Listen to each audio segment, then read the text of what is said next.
저는 소개받은 박용규라고 하고요. 저는 2010년도에 처음 18대 국회에 처음 들어왔고 그 이후로 2015년까지죠. 국회에서 한 10년 있었던 것 같고요. 기자생활 한 2년 했었고 공공기관에서 또 홍보실도 한 1년 있었고요. 지금은 이제 스타트업의 세 번째 스타트업을 다니고 있습니다. 명함은 드렸지만 저는 뮤직하우라는 회사에서 지금은 금융 샌드박스 사업을 하고 있고 그 사업에서 이제 제도권에 들어가는 인가 업무를 하고 있습니다. 지금도 금융위 가서 사무관에 설득하다가 오는 길이고요. 셀럽에서 정무적 일하기라는 글을 처음 제가 제안을 요청을 받았을 때 난감했어요, 사실은.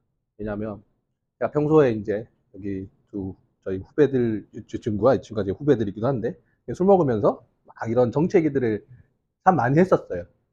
지금 정세가 어떻다 이런 얘기들을.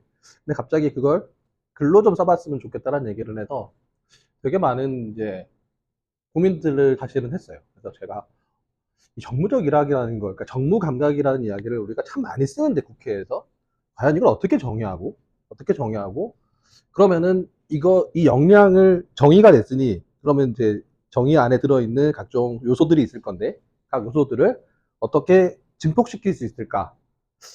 그것들을 찾는 과정들을 저도 사실은 십몇 년 만에 처음 해본 것 같아요.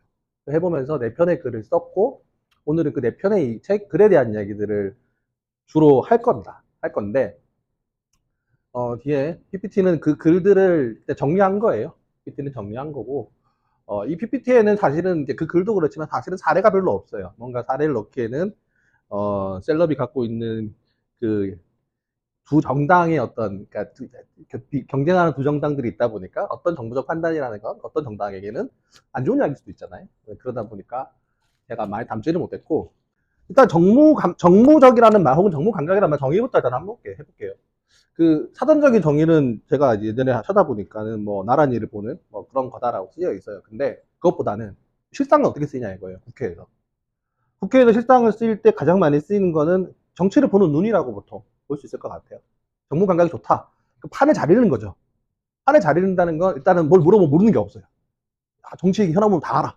그런 사람들이 이제 좋은 의미에서 정무 감각이 있다인 거고 실제로 업무적인 거에 들어갔을 때는 그 판단을 기반으로 해서 이제 그러니까 그런 어떤 분석력을 기반으로 해서 판단들을 하는 거죠.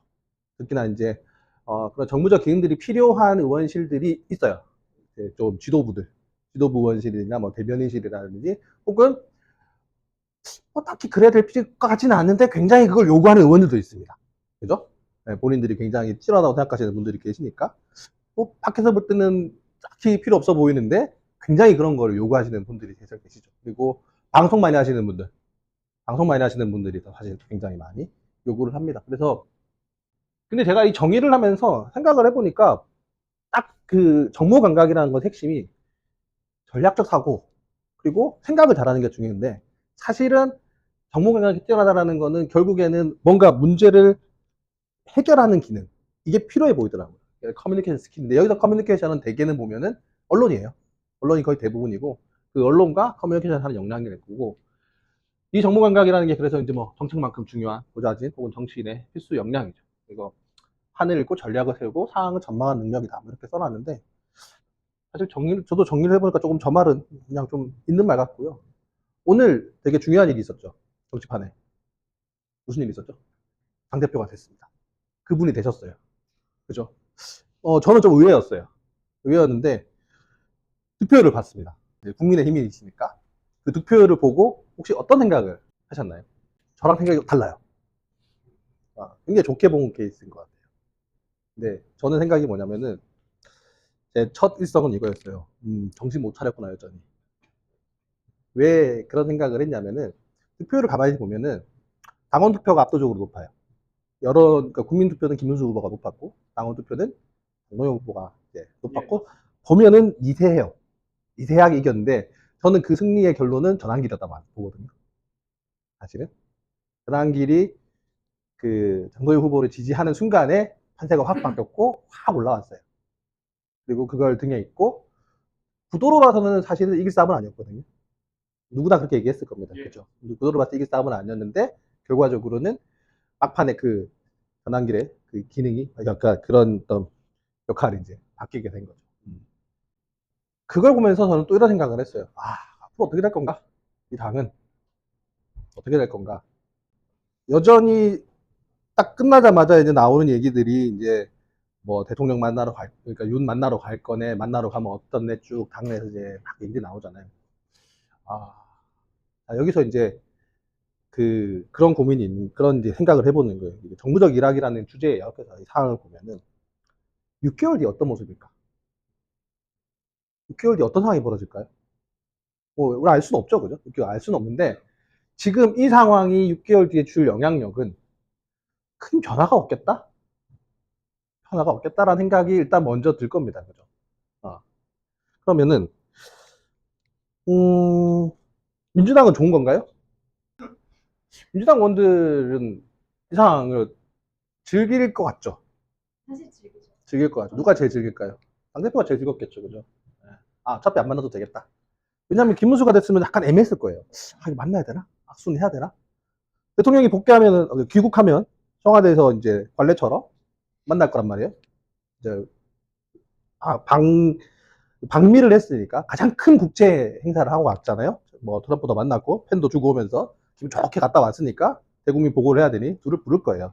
악수를 해야 되는데 김문수가 왔으면은 애매한데 안 할까 할까 했을 텐데 장동혁이 됐으니 안 하겠죠. 저는 안 할 거라고 봅니다. 예상을 해보면은 그때 가보면 답이 나오겠지만 뭐 뒤에서 이제 대통령이 쿡쿡 찔러가지고 그래도 뭐 양세 좋게 하라고 할지 모르겠지만 되게 이렇게 서지 않겠어요, 그죠? 대통령 주변 옆으로 네, 둘이는 악수하는 모습이 나올지는 그건 뭐 이재명 대통령의 역량에 따라 달라질 겁니다, 그죠? 잠깐 하나의 오늘 있었던 사건을 가지고 그냥 한번 쭉 이야기를 해 나눠봤어요. 근데 어 우리가 정무적인 어떤 판단들을 하거나 생각들을 할 때는 이런 사건 사고들에서부터 출발을 하게 될 겁니다, 그죠? 근데 어, 내가 어떤 입장에 서서 그 상황을 보는 것만으로는 제대로 된 판을 볼 수는 없을 거예요. 상대방이 이 상황을 어떻게 보는지에 대해서도 봐야 될 텐데 잘 안 봐져요. 특히나 이제 당에 대한 로열티가 강하면 강할수록 그게 보기 어려워지는데 되게 간단한 거예요. 적을 모르면 내가 어떤 스탠스를 취하고 어떤 입장을 내고 어떻게 움직여야 될지를 판단할 수 없을 겁니다. 되게 상식적인 이야기예요. 정치판도 마찬가지지 않겠어요, 그죠? 그래서 제가 두 분의 각자 입장을 들어봤지만 각자 자기 생각밖에 말을 하지 않죠. 물론 뭐 상대방이 어떻게 생각하는지 필요가 없을 수도 있어요. 필요가 없을 수도 있어요. 근데 또 이제 여기 계시는 또 많은 분들은 이 양당의 관심사가 다 필요한 분들도 계시잖아요, 그죠? 양당의 관심사 다 필요하니까 그러니까 정치권이 계시지 않고 뭐 기업에 계시거나 이제 단체에 계신 분들은 양당의 입장이 다 중요할 겁니다. 그냥 물어볼 거니까요, 그죠? 이분들이 왜 그러니? 그죠? 자, 내일 아침에 팀장님은 내일 아침에 상문 저 위에 더 임원분들이 야 어제 장동혁이 됐다는데 우리 어떻게 되는 거냐? 뭐 이런 얘기들 당연히 물어보시면 이제 한 줄 걸쳐야 될 겁니다, 그죠? 그 고민들이 충분히 들 때 물론 듣고 싶어하는 이야기를 해야 될 수도 있겠지만 양쪽 정당의 분위기를 다 보는 게 필요할 것 같습니다. 제가 사실은 제일 중요하게 생각하는 게 사실 이 부분이긴 하거든요. 목적 없는 워딩이 없다. 그러니까 한마디 한마디를 하는 거는 다 이유가 있어요. 제가 원내대표실에 1년 동안 있었는데 그때 당시가 3당 시절이었어요. 바른미래당 시절에. 3당 시절이었고 원내대표는 주 5일 아침 회의를 하잖아요. 주 5일 글을 써야 되는 거예요. 아침 워딩을 써야 되는 상황이에요. 보통은 한 3꼭지 정도 써야 되는데 그 한 문장 한 문장이 다 어려워요, 사실은. 대변인도 계시지만 대변인 논평을 쓰는 그 고통스러움이 있잖아요. 한 문장 한 문장 다 되는데. 근데 왜 그러면 그게 고통스럽냐면은 모든 문장과 모든 단어에는 다 의미가 부여되고 해석이 될 수 있기 때문에 그래요. 그러면 정치인들의 발언도 마찬가지겠죠. 그죠? 목적 없는 워딩은 당연히 없을 겁니다. 최근에 제가 좀 유심히 보는 것 중에 저는 이제 저도 뭐 저는 시작은 국민의힘이었고 마지막은 민주당이었지만 제가 요즘에 가장 유심히 보는 사람은 사실은 조국이에요. 조국이고 조국만큼 유심히 보는 건 의외로 재밌지만 정청래인데 저는 정청래 대표가 어떤 의미에서는 엑스맨이 될 것 같다는 생각을 되게 많이 하긴 해요. 왜냐하면은 자기 색깔이 워낙 강하기 때문에 그 강함을 누르기가 눌러본 적도 없고 누르는 것도 어떤 시류에 맞게끔 눌러왔던 분이다 보니 보니 굉장히 위험스러운 순간들이 올 것 같은데 여전히 계속 그렇게 하고 있어요. 그 중에 하나가 검찰개혁이었어요. 검찰개혁. 검찰개혁 수락 전까지 하겠다 했더니 곧바로 대통령실, 강원희 비서실장, 그 다음에 국무총리 3명이었던 것 같은데 3명이 동시에 속도 조절을 얘기를 해요. 속도 조절을 얘기하고 그 속도 조절을 얘기하고 나서 분위기가 이상하게 흘러가다가 잠깐 만나가지고 손잡고 정리를 하죠. 정리를 하는 그때 결론이 이렇게 나죠. 추석 전까지 검찰개혁안을 만든다. 누가 이긴 거예요? 저는 정청래 대표의 패배라고 생각을 했거든요. 그러니까 정치의 워딩에 어디 끝낸다와 그때까지 안을 완성한다는 굉장히 다른 언어거든요. 굉장히 다른 언어예요. 그 추석 전까지 검찰개혁안을 만든다라는 거는 자, 조금 더 확장해 보면 이제 뭐 워딩하고도 관련된 얘기지만 워딩 밑에 깔려 있는 이 얘기들, 이 얘기들도 같이 있는데 추석 전이면 무슨 일이 있을까요? 추석 전이면 9월 1일이 되면 국정감사가 시작이 되죠. 그죠? 올해 추석이 10월 초입니다. 그죠? 그러면 10월 중순 넘어가면 국정감사니까 국정감사 넘어가면 상관이 없고 넘어가는 그 시점에 아무것도 못할 거고 그러면 추석 전에 검찰개혁안을 만들어야 되는데 지금 8월이에요. 그죠? 검찰개혁안이 나와 있지만 이게 이루어지려면은 적어도 최소한의 몇 번의 당정 협의 내지는 법무부와 민주당 사이에 특위가 만들어진다든지 당에서 뭔가 만들어진다든지 이런 노력들을 하는 시간들이 필요할 거예요. 그 시간을 계산해 보면은 불가능해요. 안이 많다고 될 문제가 아니라. 그리고 그 이후로 정성호 법무부 장관이 아무 말도 하지 않아요. 무슨 얘기냐? 지금은 그거 가지고 할 때가 아니다라는 대통령실의 말에 정리를 해야 되는 상황이었어요. 대통령실에 반대를 했고 그 정청래 대표는 본인의 어떤 뭐라고 할까요?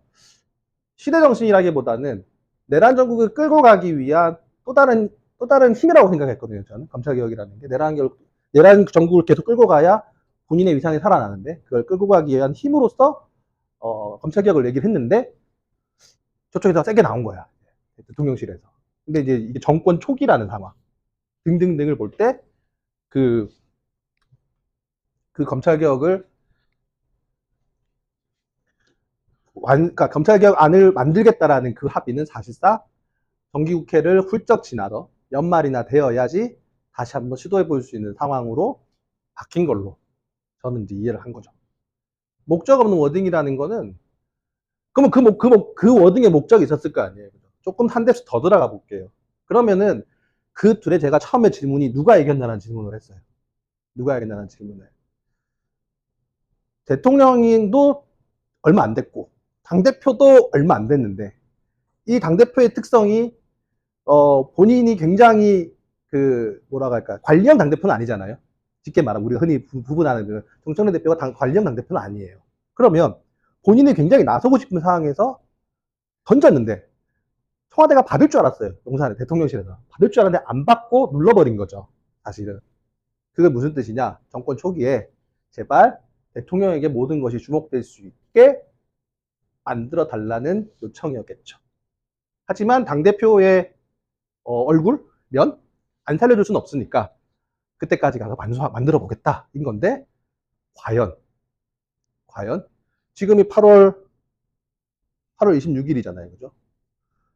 대통령이 내일인가 모레 올 겁니다. 그죠? 내일인가 모레 와서 어쩌고저쩌고 하면 일주일 또 지나갈 거예요. 또 지나가면 이제 뭐 예정된 일정들이 딱 있는 건 보이진 않지만 조금 한 템포 지나가면서 갈 텐데 요 타이밍에 검찰개혁을 바로 밀어붙이기에는 부담스럽죠. 그런데요. 대통령실이 검찰개혁을 미룬 또 다른 이유가 있다고 저는 생각을 해요. 여기서 보다라면은 뭐 예컨대 이런 시기적인 문제일 수 있는데 제가 앞에 얘기했던 제가 주목하는 사람이 있다 그랬잖아요. 조국. 검찰개혁은 조국의 아젠다예요. 검찰개혁이 세게 나왔을 때 다시 우리가 문재인 정부 시절에 있었던 검찰개혁 이슈들을 끄집어내와서 다시 한번 그를 호출하는 순간이 올 수도 있어요. 불편하겠죠. 굳이 그 아젠다를 지금 끌고 오기보다는 지금 대통령이 그래도 꽤 그나마 잘 하고 있으니까 아직까지는 잘하고 있다는 표현이 좀 그렇긴 한데, 뭐 크게 문제 없이 순항하고 있으니 이 순항하는 기류를 조금 더 가고 싶겠죠. 당연히. 그것 때문에 저는 검찰개혁을 한 템포 더 늦췄다라는 생각을 합니다. 그리고 실제로 그런 얘기를 정청래 대표한테 했을 것 수도 있겠다. 자, 이렇게 한번 그려봤어요, 전체적으로. 목적 없는 워딩이라는 것과 이 많은 이야기들에 그러니까 전국을 보는 그게 단 한 줄, 검찰개혁 이슈가 오다가 멈췄던 그 시점에서 볼 수 있는 그림들은 이런저런 것들이 그 안에 있겠죠. 굉장히 복잡하게 얽혀 있는 걸 보이지만 결론은 하나였어요.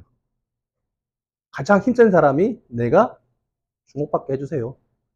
예, 모든 사람들이 어쨌든 뭐 정리된 걸 수도 있는 그런 겁니다. 그죠? 메시지에는 당연히 전략이 내포되어 있고 정치판에는 우연한 말은 없습니다. 다 이유가 있는 말들이에요. 다 이유가 있는 말. 정청래 대표가 추석 전에 검찰개혁을 끝내겠다라는 말이 나오자마자 법무부 장관, 국무총리, 그리고 대통령 비서실장까지. 대통령 비서실장이 이렇게 말하는 것도 사실 쉬운 케이스는 아닌 경우거든요. 그럼에도 불구하고 동시다발적으로 그 워딩을 던진 이유는 그만이었습니다. 일단 스톱. 저의 이 해석이 틀릴 수도 있어요. 근데 이렇게 보는 관점이라는 게 정치판에서는 오답은 아니라는 거예요. 결론적으로 다를 수 있겠지만 이렇게 보는 관점이 절대 오답은 아니에요. 그러면 이제 이걸 가지고 어디 이제 의원님 인터뷰를 가야 된다. 그러면 이런 거 하나 써주는 거죠. 그러면은 듣는 사람 입장에서 제가 이렇게 얘기했어요. 그 실제에는 사실은 조국이 다시 호출되는 거가 싫었을 수도 있습니다라는 그 한 줄이 정치인의 어떤 워딩으로서는 또 굉장히 먹힐 수 있거든요. 이런 것들을 이제 뽑아내는 힘 또한 이 정무적 감각, 정무적 일하기에 되게 중요한 이야기일 수 있겠습니다. 그리고 이제 제가 또 연결지어서 우리 조국 선생님에 대한 얘기를 또 오늘 안 할 수는 없는데, 제가 부산 사람인데요. 부산에 부산 이제 야구가 되게 유명하잖아요. 롯데자이언츠가 최근에 12연패를 했어요. 14전 12패 2무였어요. 첫 번째 패배가 났던 날이 조국 전 장관이 출소한 날이에요. 3일이 겹쳤는 날인가? 누가 그 얘기를 써놓은 거예요. 그 얘기 보면서 참 세상 사람들한테 참 관심 많은 사람인가 보다, 이 사람이. 이 조국이라는 사람이 관심 많은 사람이다라는 생각을 했는데, 나오자마자 광폭 행보를 하고 있죠. 광폭 행보를 하고 있고 민주당에서는 이제 부글부글 끓고 있는 것 같아요. 말을 하는 사람도 있고 말을 하지 않는 사람도 있어요. 그것도 아까 같은 맥락이죠. 즉 지금은 조국이라는 사람이 주목받을 때가 아니라 이재명이라는 사람이 주목받아야 돼. 이재명 대통령이 주목받을 시점인데 자꾸 튀어나오는 거죠. 자꾸 튀어나올까 싫은 거예요. 그런데 여기에는 또 다른 고민이 더 있겠죠. 또 한 뎁스 들어가 보면 이런 고민인 거예요. 민주당의 다음은 누구죠?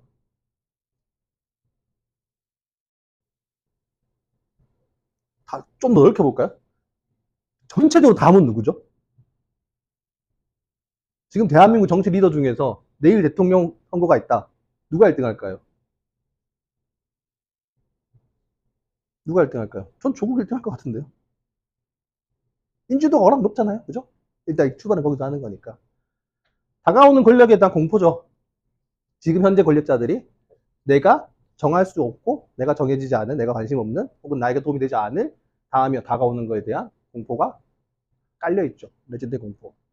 뭐 조국 전 장관이 그걸 알고 저렇게 다니는지 전 잘 모르겠어요. 그분은 그냥 자기 좋아 다니시는 것 같다는 생각을 저는 가끔 많이 하는데, n분의 1 발언을 하고 나서 뭐라 하니까 뭐 대통령 생각한다 뭐 이 정도로 그냥 끝났는데, 그러고 나서 다음 말이 나오잖아요. 그런데 난 모르겠고 난 열심히 부울종도 가고 호남도 가겠다 이렇게 얘기를 하잖아요. 그죠?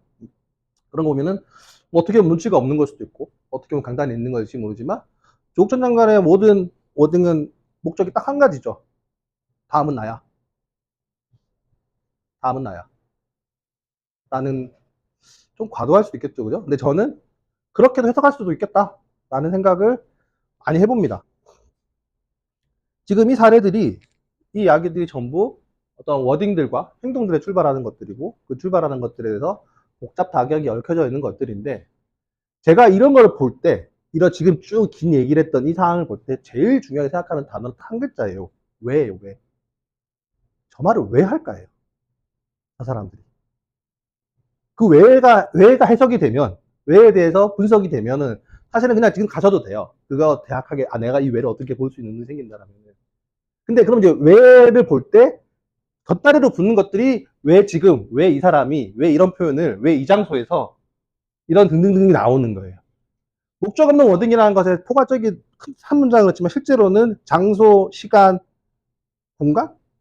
같은 말이죠. 장소, 시간, 장소, 공간. 장소, 시간, 화자 다 중요하잖아요. 이제 정치에서 메시지도 중요하지만 메신저도 굉장히 중요하잖아요. 그죠? 같은 맥락에서 왜라는 단어를 되게 많이 고민해요. 저 사람은 지금 저 말을 왜 할까? 그죠? 물론 기자들이 물어봐서 하는 경우도 많아요. 본인이 꼭 하고 싶어서 작당하고 뭐 나오는 경우도 있지만, 그 우리가 우리가 화면에서 보는 그 방송에서 뭔가 발언하는 그 순간에 누가 뭘 물어봤으니까 그 말을 했을 거 아니에요. 그죠? 그죠?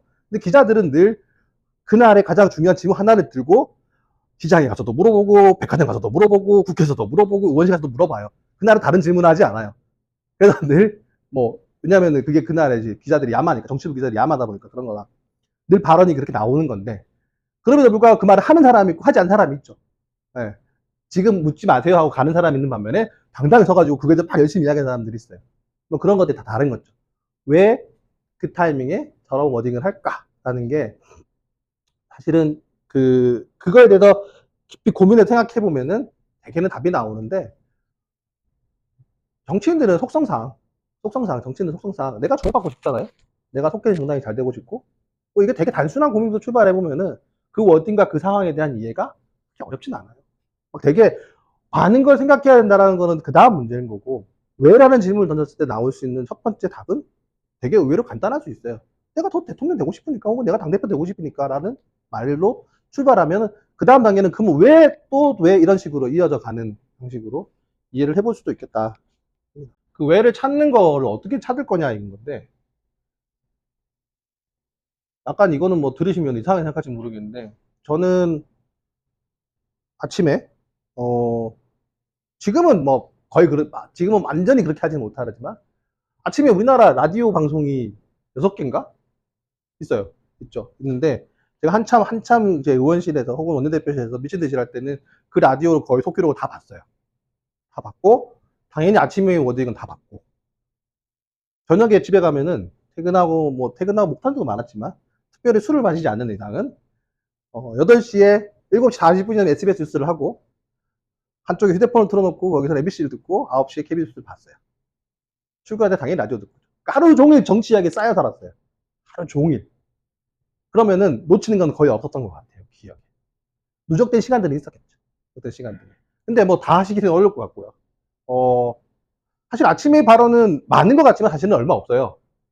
내가 아침에 봐야 되는 사람은 딱 월수금은 2사람, 화목은 1사람. 우리 당에서. 상대편까지 포함하면은 4명이거나 2명이에요. 왜? 월수금은 전 최고위니까 당대표도 있는 거고, 화목은 원내대책위니까 원내대표밖에 없어요. 그것만 읽으면 되는 거예요. 나머지 다 읽을 필요는 없잖아요. 그러면 오늘의 중요한 이야기는 다 나와요. 아, 지금 이게 핵심이구나. 그럼 그 아침 워딩 보고 한 12시쯤 되면은 아침 회의가 끝나고 나서 백브리핑 하는 거에 정보가 나와요. 뉴스들이 쭉 나오죠. 보통 뭐 뉴스원이나 뉴시즈 같은 건 빨리빨리 나오죠. 속보에 사활에 걸은 친구들이니까. 그러면은 그날 정치부 기자들이 관심 갖는 것, 오늘 밤 9시 뉴스의 주제이자 내일 아침 차설의 주제가 될 것들이 대충 기사가 나와요. 아, 요런 것들을 오늘 보는구나. 그런 것들이 오랫동안 쌓이면은 자연스럽게 그 왜라는 질문폰에서 여러 가지 것들이 나올 수 있을 겁니다. 자꾸 많은 사람들이 들어오는데, 어. 그러면서, 어, 전체적으로 흐름을 파악하는 것도 중요하고, 실제로 내가 현장에서 써먹기 위해서는 되게 중요한 워딩들 같은 경우는 한번 눈여겨서 되짚어 보는 거가 되게 좋아요.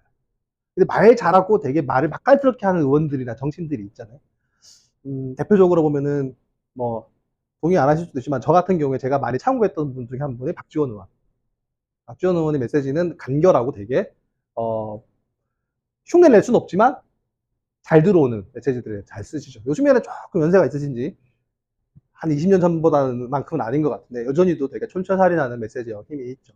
그리고 평론가들 중에서도 이제 제가 좋아하는 평론가들이 저도 분명히 있습니다. 되게 싫어하는 평론가도 있고 좋아하는 평론가들도 있는데 그 평론가들이 평론하는 것들도 되게 유심히 봐요. 그런 것들도 보다 보면은 자연스럽게 그 팩트들 사이 연결고리들 이런 것들을 추적하게 돼요.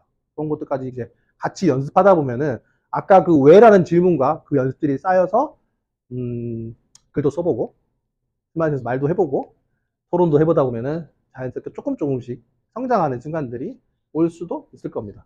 결국은 계속해서 연습할 수밖에 없는 것 같아요. 이게 갑자기 막 어디 순간 생기는 건 아닌 거니까요.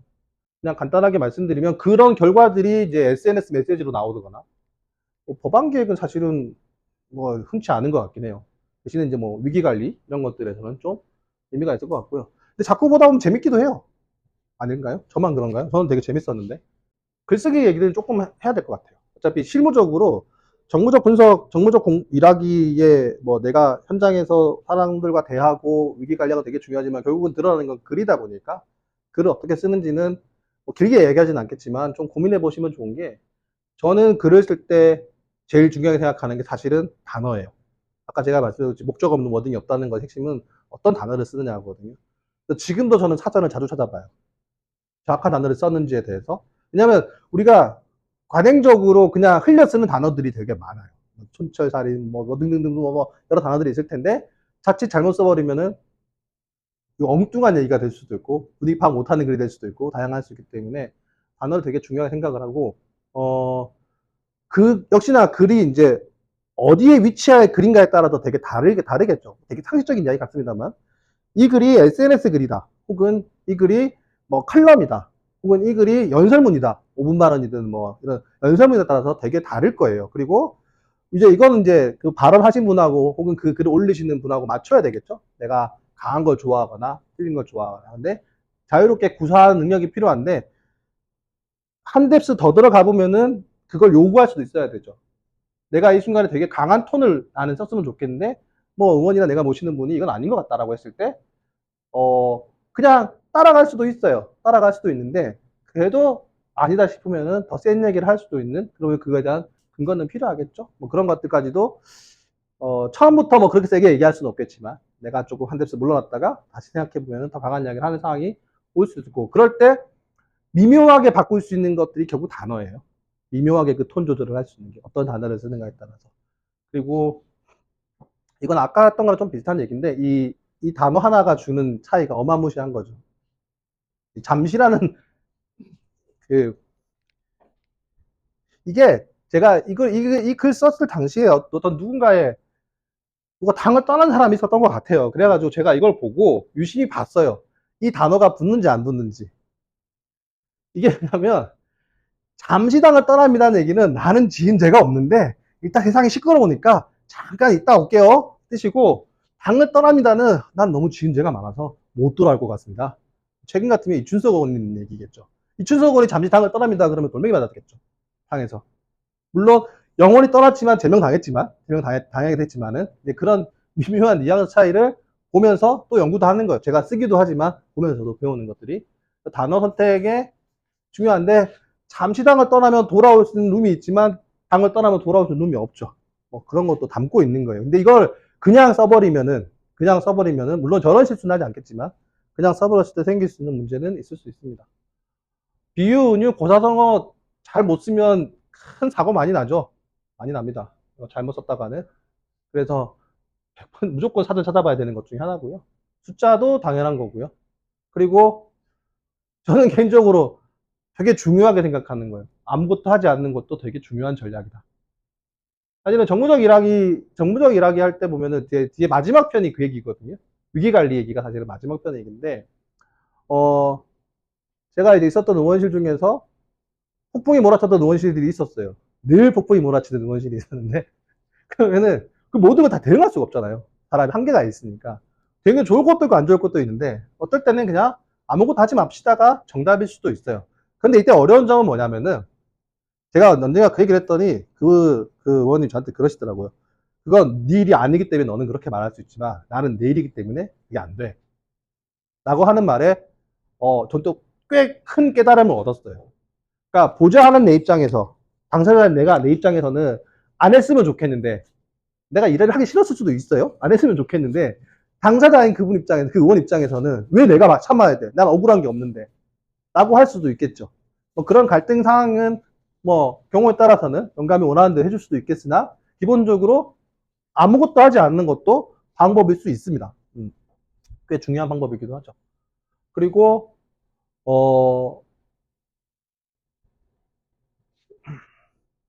같은 얘기인데요. 이 두 개는 같은 얘기인데, 저는 이걸 사실은 개인적으로 글을 오래 뭐 기자 생활하고 글을 오래 쓰면서 느끼는 건 저한테는 굉장히 중요한 문제였어요. 오래된 습관을 손보는 것들. 왜냐하면 계속 글을 쓰다 보면은 그냥 익숙한 문장 형식을 쓰게 되고, 그게 문체라고 하는 거잖아요. 문체라고 하는 것들인데, 이 정무적인 상황이 처해지면 되게 복잡다기하고 이 현란한 상황들 속에서 똑같은 문체와 똑같은 글로 쓸수록 살아남을 수는 없어요. 전략도 마찬가지지만 글도 마찬가지거든요. 그래서 사실은 오래된 습관들을 점검하는 것들을 조금 많이 해보려고 했던 것 같아요. 뭐 요런 게 제가 사실 좋아하는 이제 라임체인데, 이런 것들도 뭐 경우에 따라서 쓰시면 어떤 때 쓰지 않아도 될 수도 있습니다. 여기까지가 글쓰기 되게 뭐 우리가 판을 보는 것도 있었고, 글을 어떻게 쓰냐는데, 이제 이게 아마 회사에서 한 번씩 다들 뭐 회사들 뭐 조직도 다 경험이 있을 거예요. 위기는 늘 다가오니까요. 그죠? 이게 제가 그 마지막에 썼던 의원실이 굉장히 그 편안한 방이어가지고 위기가 되게 많았는데, 이 단계를 사실은 그때를 복귀하면서 사실 이걸 좀 정리를 해본 거였어요. 왜냐면은 어떤 단계에 대응할 것인가를 가지고 의원을 설득하는데 되게 힘들었었거든요. 그 당시에 힘들었었는데, 사실 역시나 옆에 직원들이 느끼는 상황과 당사자는 되게 달라요. 보통은 하나씩 앞에 있다 보시면 될 것 같아요. 이쯤 되면 이제 뭐 폭발하는 거고, 보통은 제가 2단계라 생각하면 당사자들은 3단계 정도 인식을 하는 것 같아요. 그 정도 감정은 이제 생각을 해야 되는데, 어쨌든 우리가 뭐 리더이보다는 보좌하는 사람이 훨씬 더 많으니까. 근데 대개는 이제 요 단계가 오면은 의원실은 이제 한바탕 난리가 나요. 실시간으로 막 기사 체크하고, 그죠? 지금 회사도 다 마찬가지예요. 막 체크할 겁니다. 근데 사실은 별로 관심 없어요, 사람들은. 자기만의 오해에 빠져 있는 거야, 착각에. 실제로 안 그러거든요. 이제 문제는 이제 여기까지부터 오기 시작할 때겠죠. 그러니까 우리 방에 기자들이 찾아오면, 이거 좀 위험해. 기자 위험해. 왜냐하면 정치부 기자들이 찾아갈 정도가 되면은 그건 좀 다른 이슈거든요, 사실은. 다른 이슈다. 찾아오면 위험합니다. 그러면 이제 준비를 해야 되겠죠. 어떤 위기 상황에 준비를 해야 될 거고, 뭐 이때 되면 이제 도망가야 됩니다. 방 비우고, 그죠? 도망가야 될 상황이에요. 요 사이가 가장 이제 어려운 시기죠. 도망갈 거냐, 일단 버텨볼 거냐, 버틸 때 어떤 메시지를 낼 거냐, 어떻게 싸울 거냐, 싸운다? 어떻게 대응할 거냐, 등등등등 많은 일들이 일어나는 이 시기인데, 대개는 의원실에 기자들이 한두 명 찾아오기 시작하면 그때는 삐뽀를 외쳐야 될 상황이긴 하죠. 흔치 않은 경험이에요. 의원실에 기자들이 찾아와가지고 막 그런 현안을 물어보는 걸 경험하는 경우는 흔치 않아요. 실제로 10년씩 일하지만 한 번도 경험하지 못한 보좌진들도 되게 많아요. 네, 흔치 않을 겁니다. 저는 정무적 일학에서 위기 대응 전략에서 제일 중요하게 생각하는 거는 한 사람이 모든 걸 다 커버하는 거예요. 여러 사람이 중구난방 이야기하는 게 아니라 그냥 딱 한 사람이 소통, 메시지, 대응 모든 것들을 다 담당하는 게 가장 클리어합니다. 왜 그러냐면은 여러 사람이 얘기하니까 역시나 말이 달라요. 뉘앙스도 다르고 해석도 다르고 사람마다 다 달라서 그냥 한 사람이 다 대응하는 게 제일 좋은데 잘 안 돼요. 현장에서 해보면. 하지만 제일 중요하고 그 사람이 이 과정들을 잘 안다면은 뭐 충분히 클리어하게 되는데, 뭐 그거는 이제 실제 현장에서 그럴 거고, 이 단계를 이제 굳이 정해놓은 거는 제일 그런 것 같아요. 뭔가 터졌는데 팩트를 잘 모르겠어요. 진실은 뭐, 뭐 영감만 알거나, 혹은 뭐 의원만 알거나, 의원 사모만 알거나, 의원 아들만 알거나, 뭐 이런 일들이 있을 수 있잖아요. 그죠? 우리 사장님도 잘 모르게, 사장님이 알면 더 힘들어. 회사하는데 사장님은 물어보지도 못해요. 회장님은 더 못 물어봐요. 그죠? 그럴 때 할 수 있는 거, 구구절절 얘기할 수 없잖아요. 모르겠으니까. 그죠? 그럴 때는 그냥 일단 침묵하고 절제된 메시지를 내는 건데, 팩트 체크를 철저히 해야 되겠죠. 팩트 체크를 했다는 게 기본일 겁니다. 그죠? 되게 여기 해보면은, 사실 되게 여기 해보면 답 나와요. 아, 이거 집에 갈 일인지, 여기서 바로 전문관 뛰어가가지고, 소통관 뛰어가서 기자회견 할 일인지, 되게 답이 나오거든요. 근데 이제 그게 불투명하게 오는 경우들이 생길 수 있잖아요. 그죠? 모호할 수도 있고, 음해일 수도 있고. 근데 뭐, 진짜, 예를 들어서, 아, 우리 의원님은 절대 아니라고 얘기하는데, 우리 회장님은 절대 아니라고 얘기하는데, 상대편이 계속해서 뭐 모함을 할 수도 있는 거잖아요. 그런 경우에는 뭐 쉽지 않을 수 있으나, 어쨌든, 팩트체크는 철저히 해야 된다. 그리고 저는, 사실은 이 사편의 제목이었는데, 저는 이제 제가 제일 좋아하는 표현이에요. 폭풍이 심할 때는 피한다. 응대를 해봐야 안 들어줘요. 아무리 얘기를 해봐야 수용해주지 않아요. 그때는 그냥 아무 말 안 하는 게 사실은 그냥 답일 수도 있어요. 그러면 이제 물론 그러면 아까 말씀드렸던 것처럼 당사자는 너무 힘들겠죠.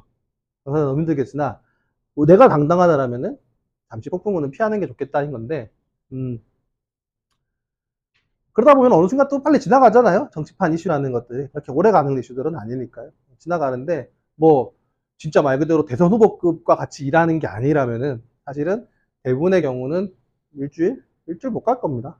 근데 이제 그 조직이 느끼는 여지는 길죠. 왜냐하면은 기사가 1000개 나오다가 뭐 하루에 기사 수백 개씩 나오다가 한 3, 40개 나오면은 확 줄어든 건데 3, 40개 나오는 게 여전히 남아 있잖아요. 이게 당사의 조직 입장에서는 그게 되게 어려울 수 있으나 그쯤 되면은 이제 턴업으로 복귀하는 거죠. 왜? 올라갔다 떨어지면 더 안 들여다보거든요. 추가로 나오는 게 없다라면은.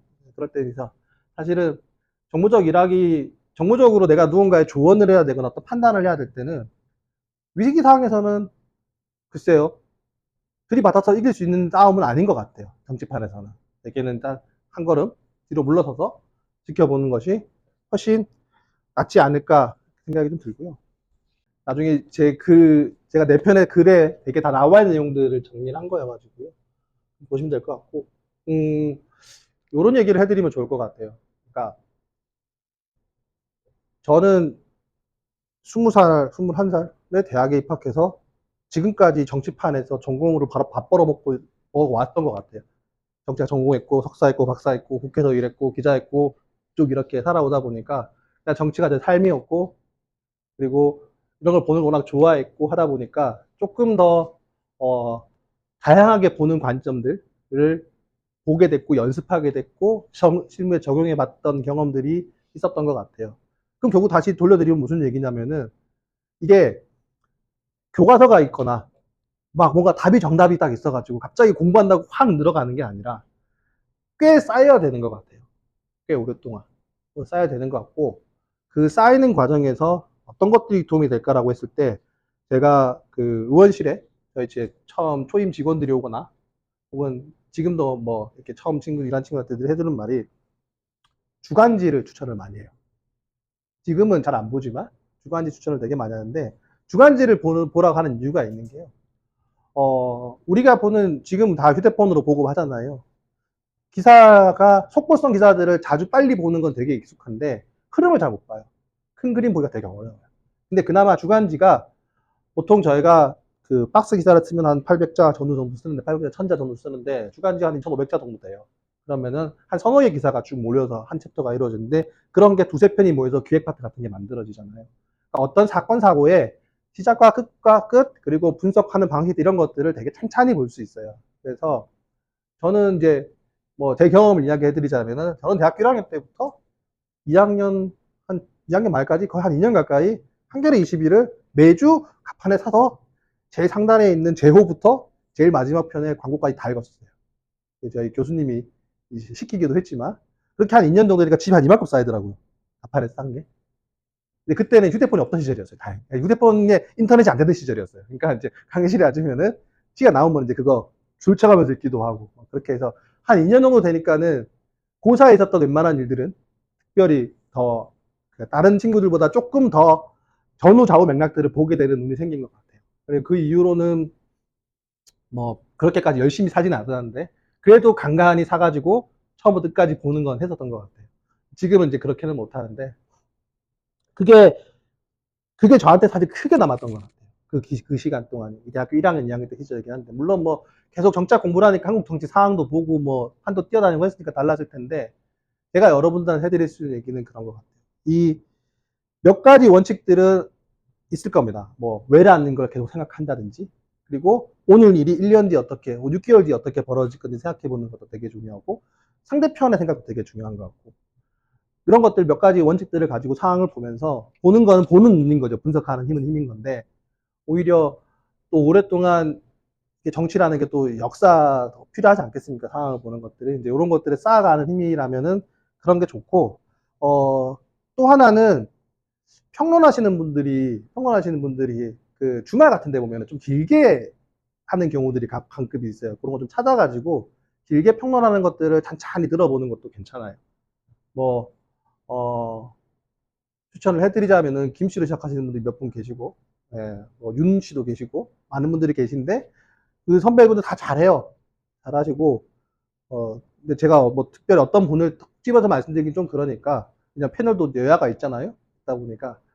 그것보다는 근데 그 짧게 그냥 얘기하는 거 말고 주말 같은 데 보면 길게 할 때가 있어요. 한 사람이 나와가지고 쭉 상황 읊어주면서 그런 거 리뷰하는 것들 찬찬히 들어보시는 것도 의외로 이게 주말까지 내가 들어야 돼? 라고 하시면 제가 할 말은 없지만 할 말은 없지만 그래도 괜찮은 것 같고요. 매일매일 접하는 기사들은 깊게 보시진 않아도 될 것 같아요. 빨리 보되 다양하게 보는 것들이 더 중요한 것 같아요. 다양하게. 이 사람이 왜 여기서 이 말했지? 한번 생각하고 다음 기사 넘어가는 방식으로 리뷰하는 것도 꽤 도움이 되고요. 그리고 결정적으로 써보셔야 돼요. 글을 쓰셔야 돼요. 글을 쓰면 생각하는 거가 되게 다르잖아요. 꼭 SNS에 내가 글 남기지 않더라도 연습을 한 번씩 해보시면은 되게 다를 거예요. 이거에 갑자기 생기는 역량은 아닌 거잖아요. 영어 공부도 수학 공부 다 마찬가지지만 공부라는 게 갑자기 생기는 역량은 아니니까, 처음부터 길게는 못 쓸 겁니다. 분명한 거는. 두세 문장도 좋아요. 두세 문장 좋고 한두 문장도 좋은데, 좀 써보다 보면은, 내가 생각하는 게 다를 수 있네. 그리고 쓰다 보면 새로운 팩트가 필요할 수, 새로운 논리가 필요할 수도 있어요. 그리고 쓰다 보면은 사전을 찾게 될 겁니다. 그런 것까지 포함해서 연습을 해보면 좋겠고요. 어, 제가 오늘 준비해온 이야기들은 여기까지고, 어려운 주제 같아요. 어려운 주제 같은데, 끊임없는 관심이 저는 오늘보다 내일 조금 더 낮게 세상을 보는 눈들, 정치판을 보는 눈들을 가지게 해드릴 거라고 생각합니다. 여기까지 하겠습니다. 고생하셨습니다.